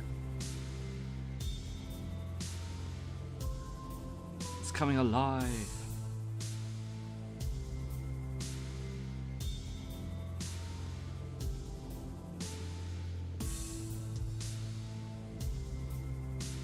Not going to worry so much about getting underneath there. You're very rarely going to see anything in there. Unless you're getting some sort of weird head angles when you're playing games against me. Just getting underneath that kneecap. Just want to make sure they come around the sides there.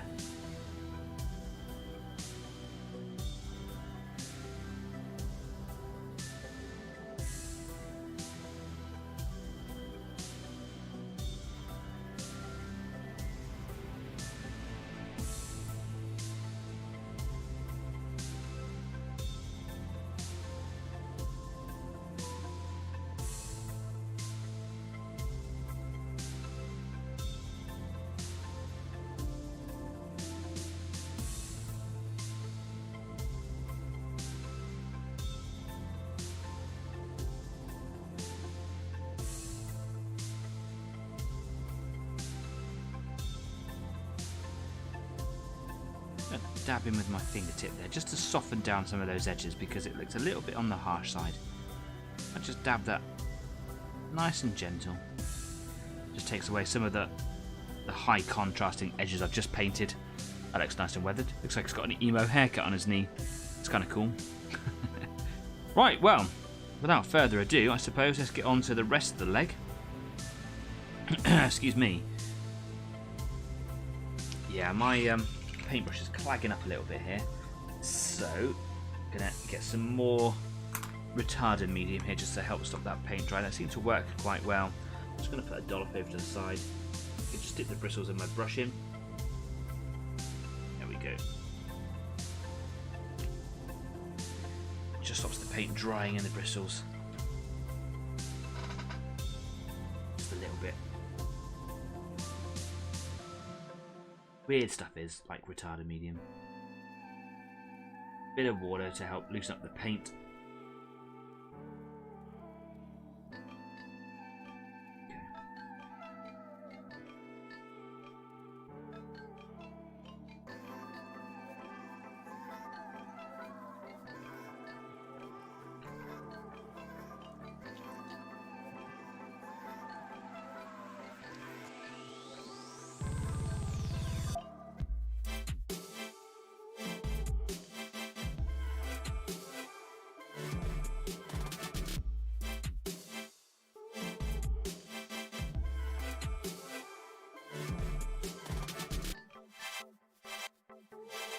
That's the perfect consistency. When you get it, don't you? Dave says that robot's looking great. Thanks, man. That's really nice. Yeah. Just look back at the Ron Jeremy comment there. I can't unsee it.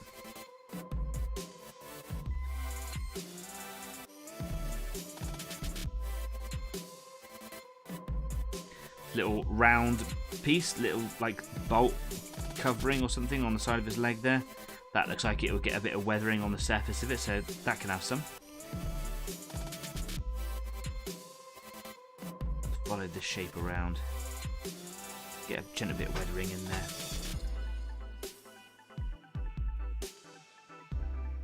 The paint seems to be doing well the wetter it is. So I'm going to add a bit more water in there. If that waters it down too much, I'll just have to go back over what I've done again, but at least the paint's actually going on the model. Sometimes I struggle with the paint like coming off of the bristles, transferring onto the model, and I wonder if that is because my paint's too thick and gloopy.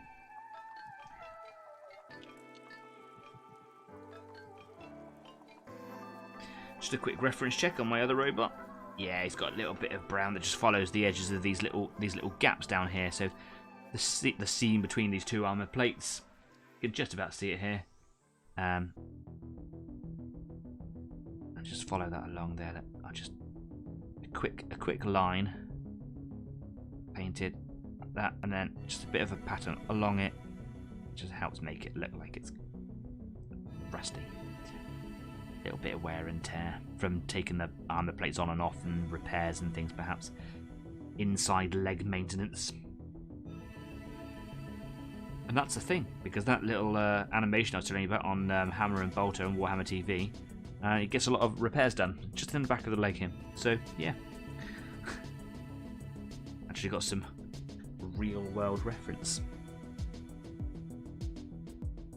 Oh, I'll hit my light with my brush. Let's lift that up. There we go.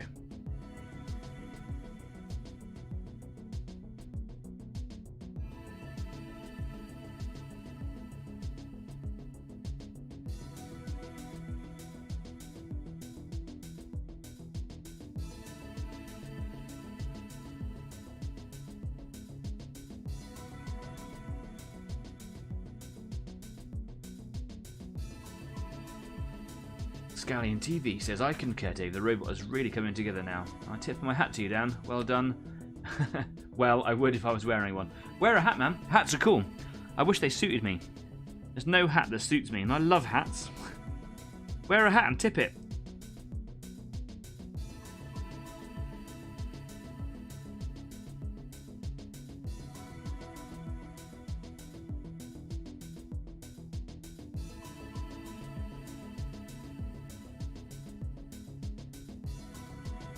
Thank you very much for the kind remarks. It really is looking killer, isn't it? Oh, guys, stop. I'm going to cry and get all emotion. Yeah, that's right, emotion. I've got the cool language.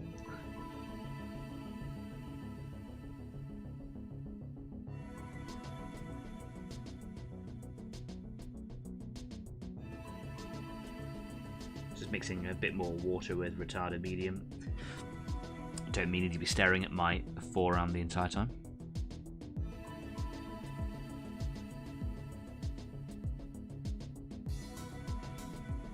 So this is another one of those like soft corners just along this little area here. If you can really pick that up very well in the camera, but it's just like I don't know, just kind of like has like an undulation sort of surface to it. It's not a hard edge corner like this little piece here where it goes like straight down. It is just a nice little soft corner. So just like I've done on my other robot, I like to bring a bit of attention to this area by just gently adding a bit of patina to it, and then later on I can soften that all up and expand it with the sponge technique.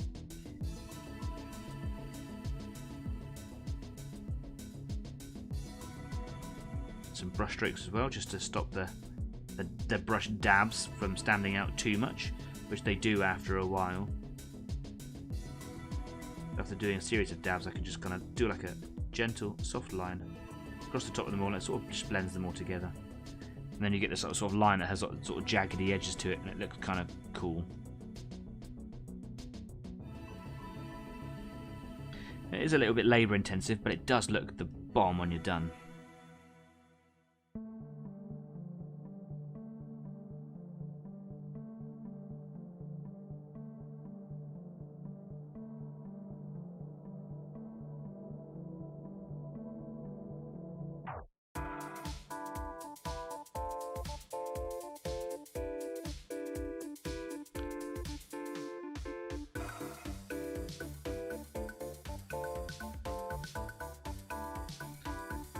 Again, just trying to make sure that I exercise restraint while going in, because it's on the backs of the legs where I think I went quite crazy with the last robot. So just taking my time. I'm in no particular rush. Yes, I'd like to get the robot finished nice and quickly, but I'm aware that I'll only improve with patience and attention.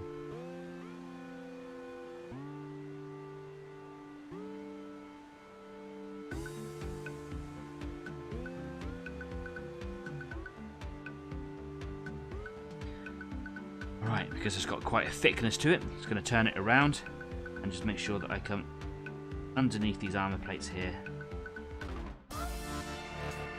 What pattern are you doing on the faceplate? Good question. I think there were lots of different patterns that I wanted to do, but I think I'll make them all have this sort of target reticule, and I'll just try and improve on each one as I do one. But I don't have to keep it center. I could like make it off center to make it look like there's something inside, or a part of the digital appearance of it looks like that it's moving around on the screen. That'd be quite cool, wouldn't it? I was going to do like a heart rate monitor style thing and like an oscilloscope wave on it, but I don't really know if that would look as good, each one being different. I've got 4 robots and I've only got 3 ideas. Does one need to have a heart rate monitor? I don't know, does it? What do you guys think? I love getting you guys' opinions. If you think that a heart rate monitor sort of, you know what I mean, the blip, blip, blip, or the oscilloscope, if you think that would be kind of cool to put on, I'll do them.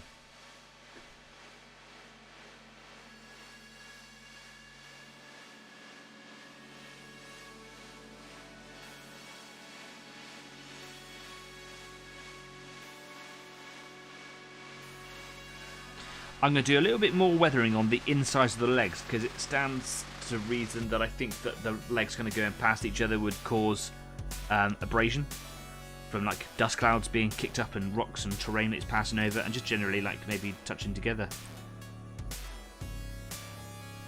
Robot's chonky, doesn't have a thigh gap.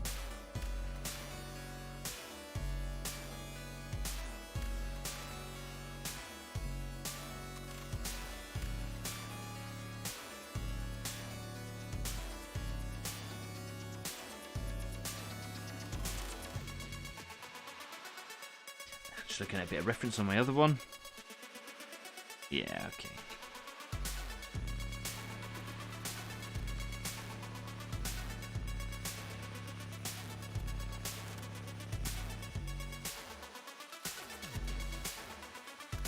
I think I might rely on the sponge technique to do quite a lot of the work on the tops of this area here.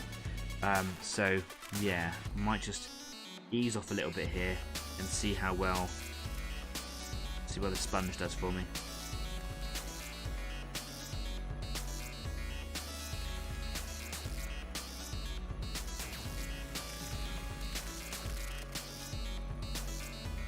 Bloody hell, he gets 100 subscribers and forgets how to speak English. Yeah, don't know what you're talking about. What pattern are you doing? Please tell you we already read that one. Leslie, I think it should present in Klingon when he gets to 1,000. What do you think? Kuvlej Dak, if Tibet look Giarge. Can do it at 100, mate. I'm such a nerd. Yes, that was actually Klingon. It's not spoken like a Klingon. Just like my German.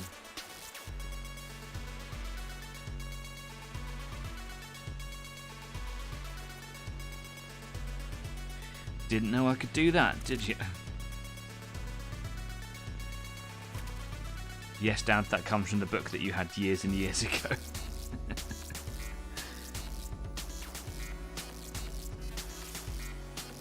Remember it being a bit of a joke at school when we were trying to learn German and I was struggling to kind of retain stuff in the lessons, but for some reason I was able to remember the Klingon. I don't know, just one of those things. It was funny, still is.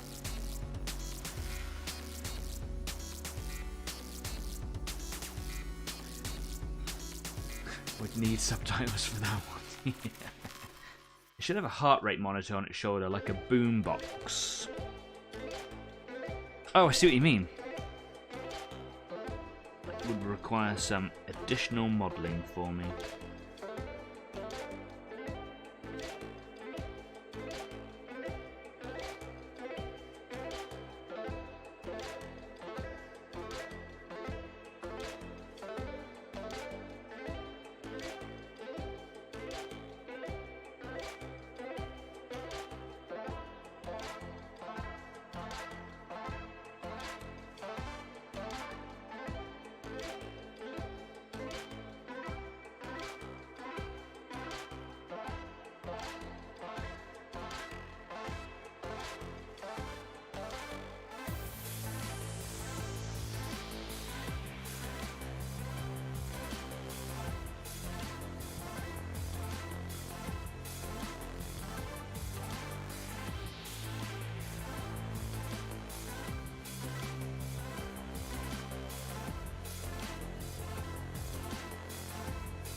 Okay, it's looking pretty cool.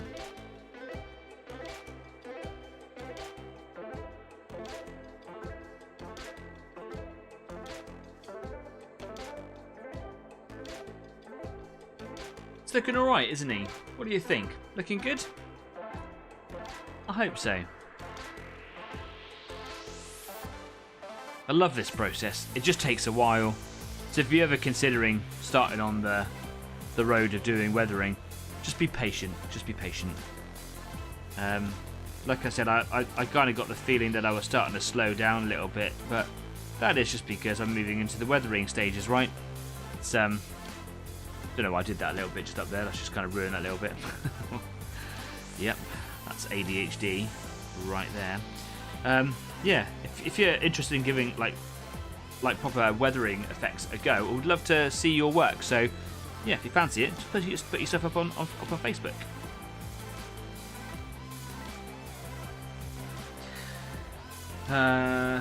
Rubbing. Surely robots can maintain a thigh gap. Maybe they can.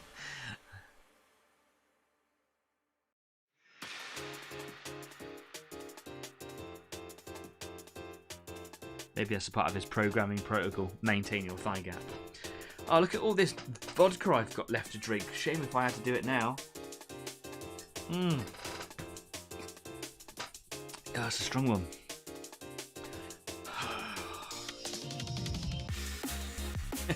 Love the I'm a massive robot with a massive shoulder cannon look. Yeah. Do you know if you watch that animation on Warhammer TV, like one is just it is absolutely awesome. It's a massive force field and all of his bullets are electrified because electric bullets, why not, right? And it just goes around crushing orcs and squeezing them like toothpaste tubes and smashing things up. It's really cool, and it was actually a really good episode. It was some of the episodes are in my personal opinion better than others, and that happened to be one of the better ones. It also on Hammer and Bolter is the name of that particular series. There is an episode with the Eldar in it, and it's all about a warlock looking for a soul stone on a spirit stone, sorry, on a derelict Eldar craft world, a dead craft world, and it was the spotlight that the Eldar needed. It in that 20-minute episode tells you everything, the whole atmosphere and ethos of the Eldar race, and it's never been done so well before, and I really recommend go and have a little watch of that one. Again, I can't remember what that particular episode's called. I've just been trying to watch as much as I can within a month to maximise my monthly subscription. So, yeah, I haven't retained all of the episodes by name. Ghost something. It was proper sad. Proper sad.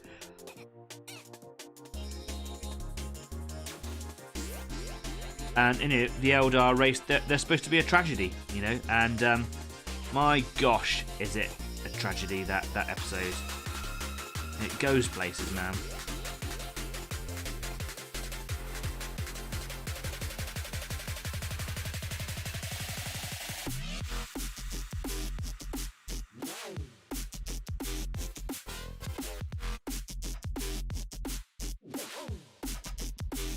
Just a few minutes of the show remaining.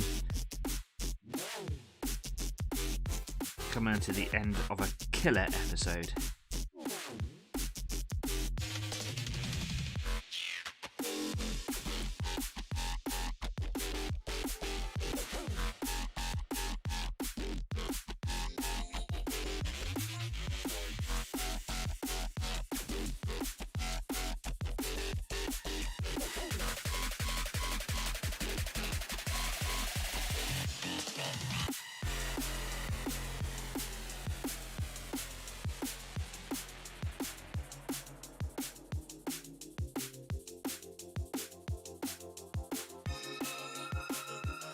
Just picked up a little bit of random rubbish on the end of my bristles there. Get off.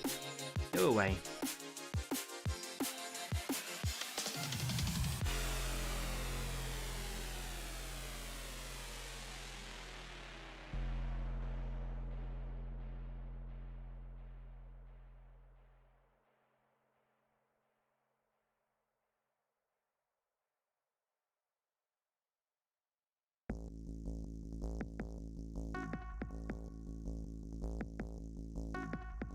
Need to clean the brush out. Not doing it often enough, and it's causing me claggy paint issues. No one needs that.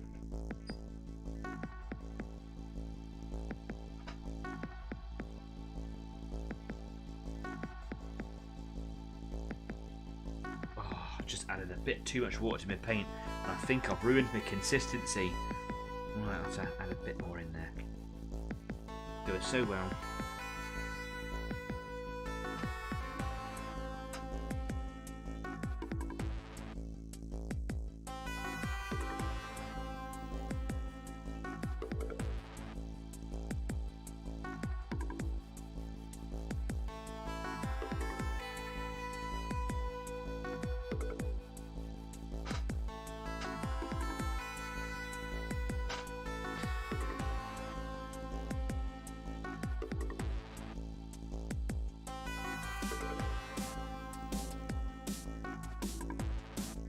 Not a bad consistency, that's alright, it'll do, I think.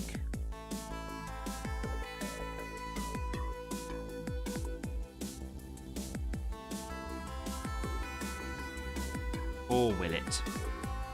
I don't know.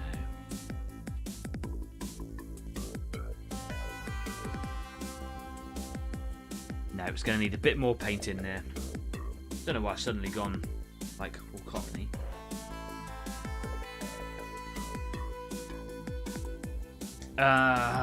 Leslie says, speaking of killer episode, unfortunately I must take my leave. I won't be here next week, sadly, but should hopefully be here for the week after.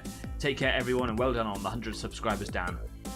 Peace out, bro. Thank you very much for coming along, and don't worry about next week. You know, you can always watch it back if you want to, or join us when you can.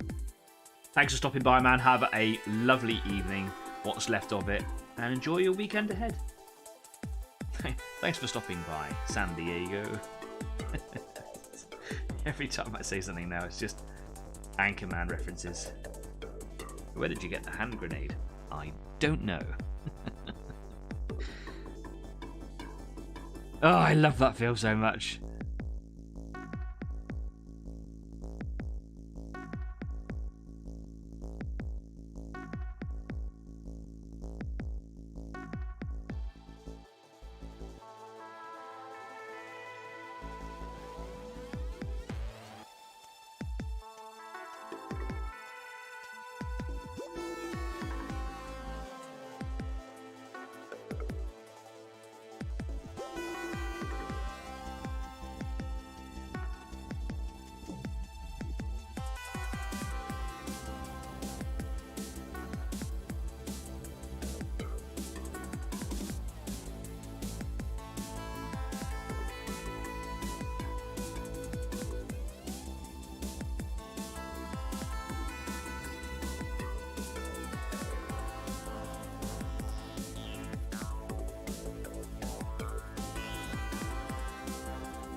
Just getting down into that little gap there, above that foot.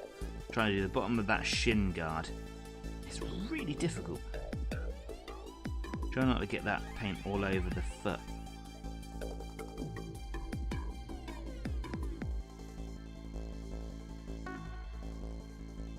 think I'll have a hard time trying to get the sponge in there as well, so the brush here I think is best method. Just for that little lower bit down there.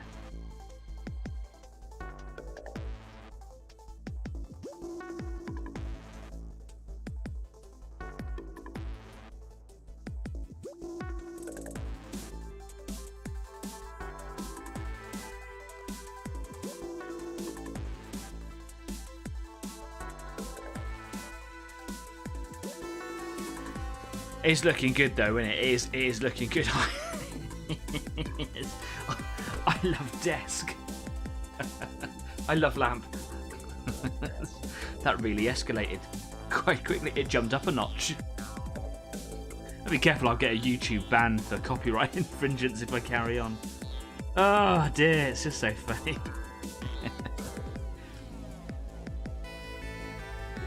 It's like one of the funniest films ever, if you want my opinion.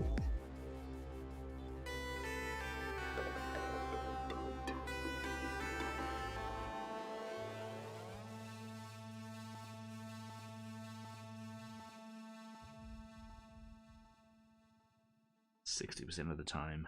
It works every time. Illegal in 9 countries.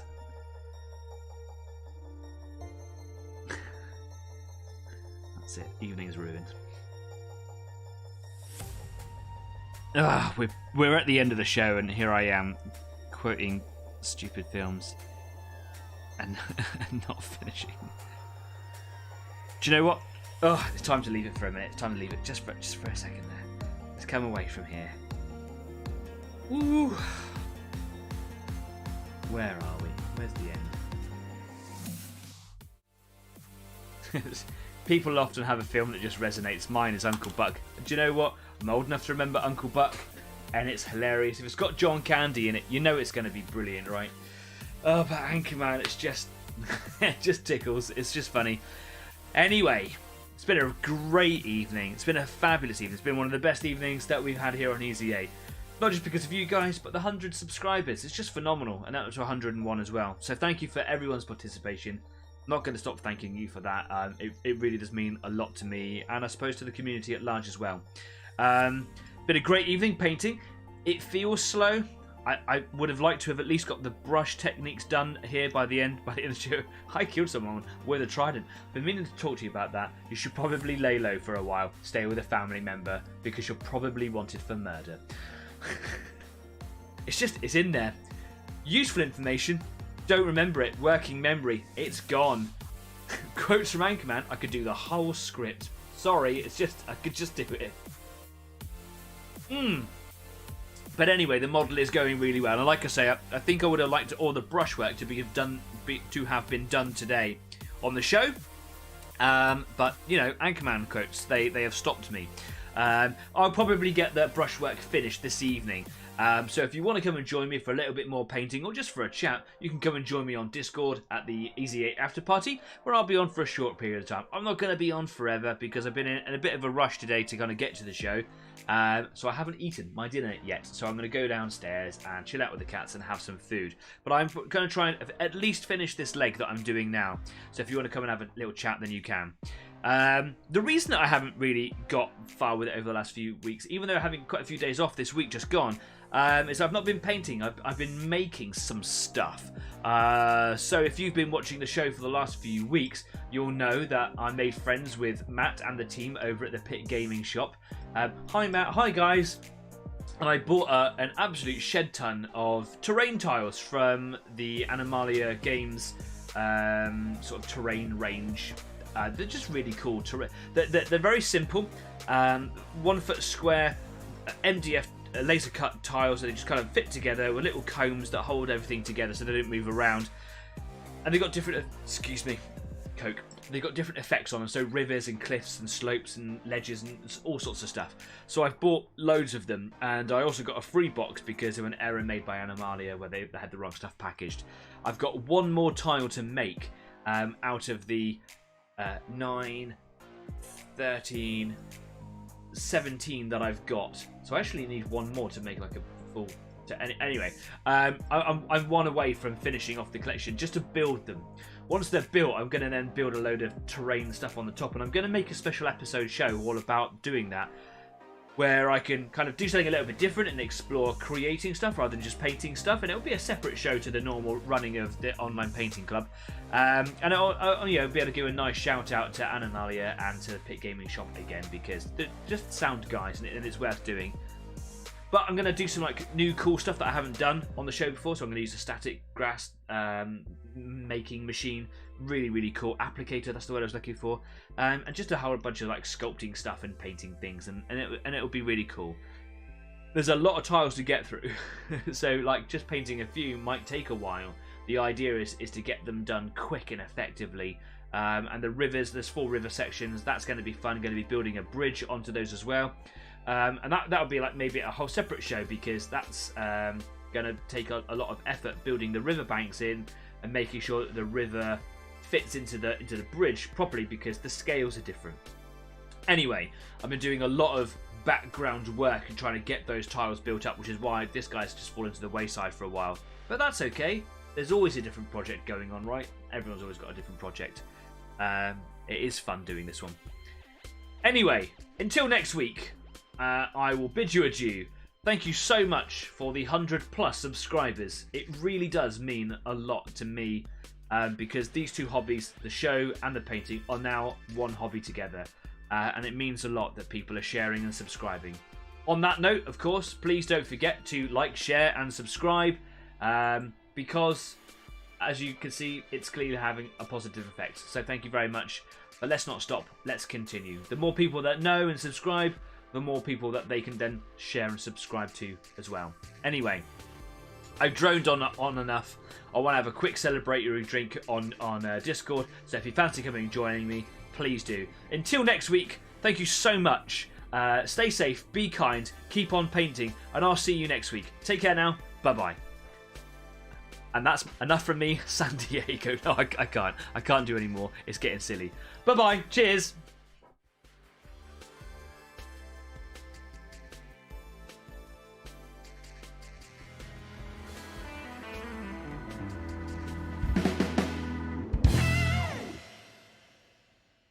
Great Odin's Raven!